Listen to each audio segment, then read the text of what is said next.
Today is July the 19th, 2023.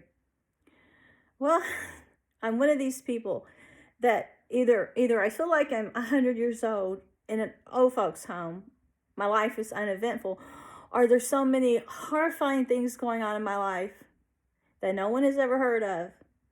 It's a nightmare. And so night before last, I was in my home, and all of a sudden, in the darkness, I saw this globby looking form, and I tried to push it out of my mind. It was horrible. And then all of a sudden, this evil, threatening form was like the most horrible, beastly type creature. What it felt it could just do if it wanted to me. And it let me know. It was horrifying. I went to sleep, and I was being murdered in my sleep. I was attacked so severely. And then my husband thought he was seeing a snake on the ceiling in the middle of the night. A different time he woke up. Well, the next day, something was trying to invade me all day. First, it was like a woman that was a witch trying to take possession of my whole body.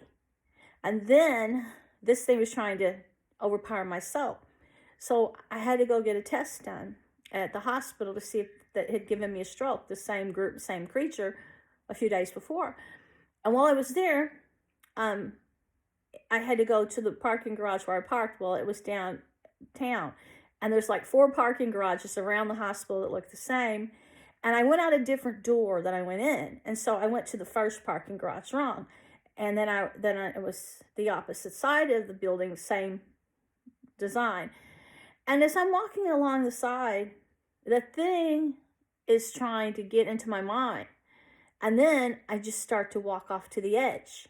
And I'm on the parking lot platform of the whole hospital complex, which cars can drive on this platform with people too. You just have to avoid them. And at that moment, when the thing was trying to take over my mind, I stepped off to the side, and this car luckily saw me, and it stopped, but I didn't look. It could have hit me. And before, when I was downtown, they made me blank out, and somebody had to pull me back at a crosswalk. I was getting ready to walk out in front of cars. Things like this happened to me downtown.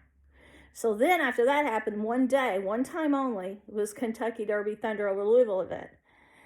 Then I was out after that happened. Some lady pulled me to the side, and then a few minutes later, whoever was following me, I got a picture of them in the parking garage. When I went back to my car, they parked behind me.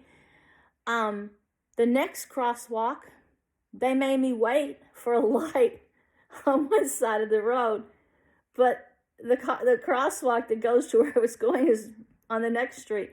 They do this when I go downtown.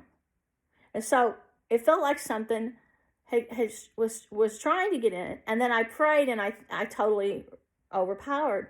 Well, I went to get something to eat. I went to have breakfast at like 8 p.m. tonight out in El Nopal. And I've been going there since they opened.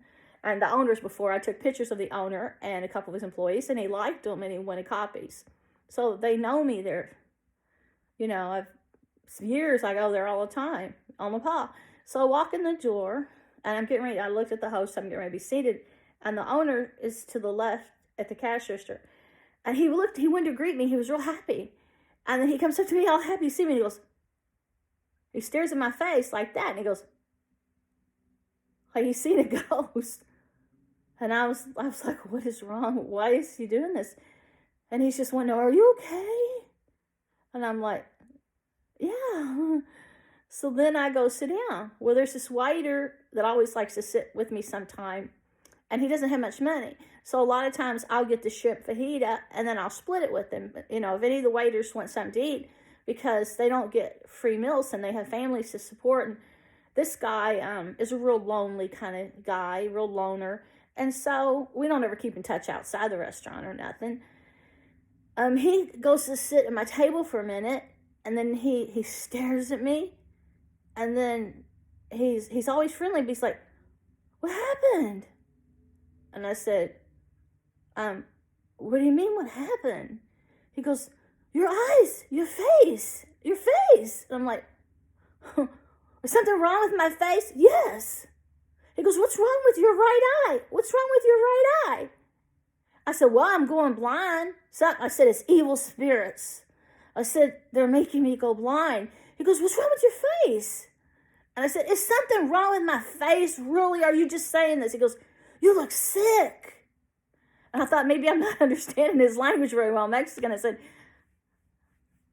I look sick?